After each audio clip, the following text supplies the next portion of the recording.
This is a parliamentary dictation with speed of 70 words per minute taken from Sir Kailash Chandra's shorthand transcription, back page of 443. Please like, share and subscribe. Ready? As many as 5 treaties and agreements were signed between the two countries for cooperation in a large number of areas such as trade, transit control of unauthorized trade, agriculture, education, science and technology.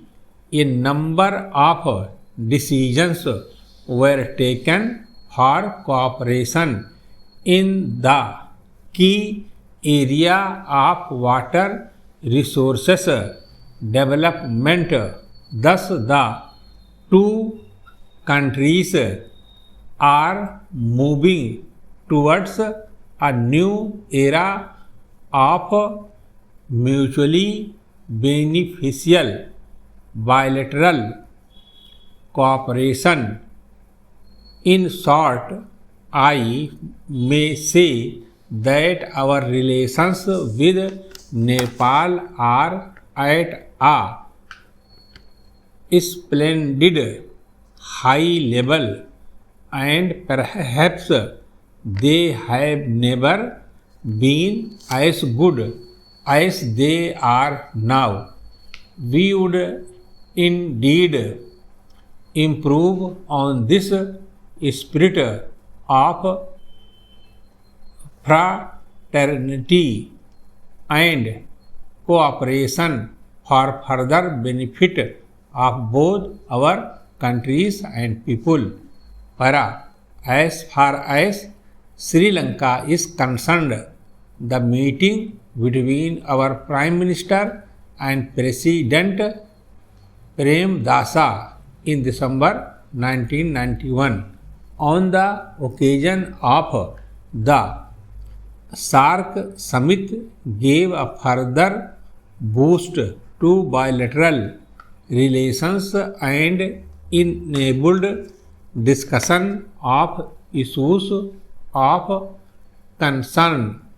It was agreed that Sri Lanka would take back Tamil refugees presently in India who were desirous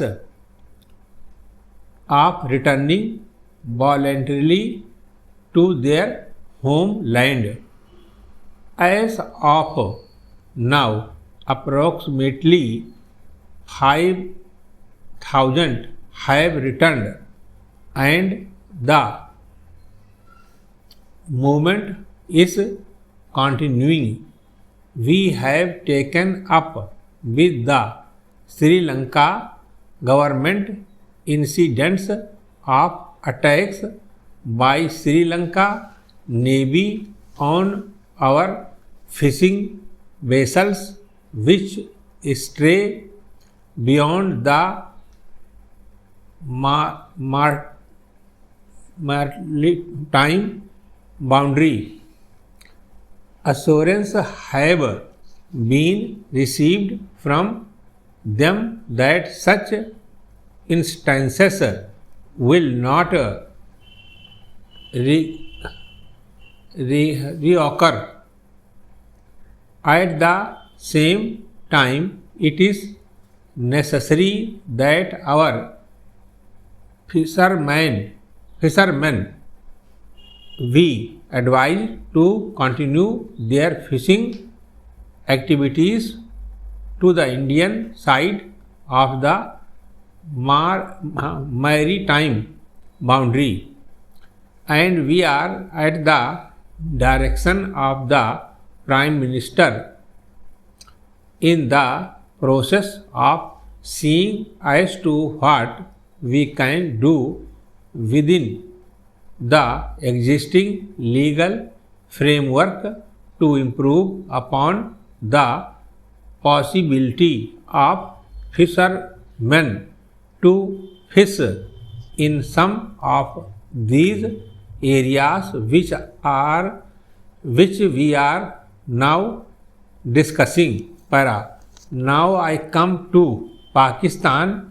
Unfortunately, in spite of our good wishes and in spite of our keen desire, I am not in a position to report to the House that our relations with Pakistan are in a very good condition.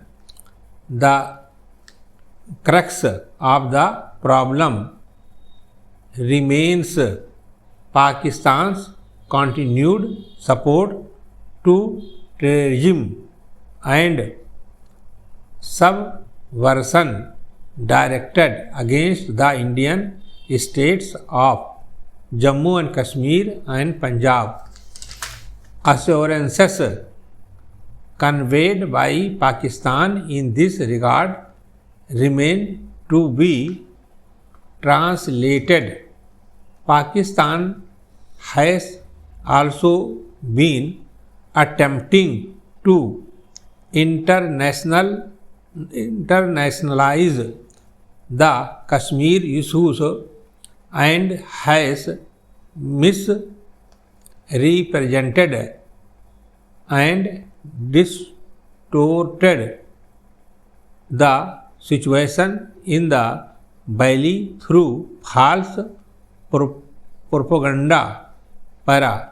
On our part, we are willing to discuss and seek a peaceful resolution of all issues with Pakistan, but it is evident that meaningful discussions on bilateral issues can only be held once Pakistan stops its interference and support to terrorism. Stop.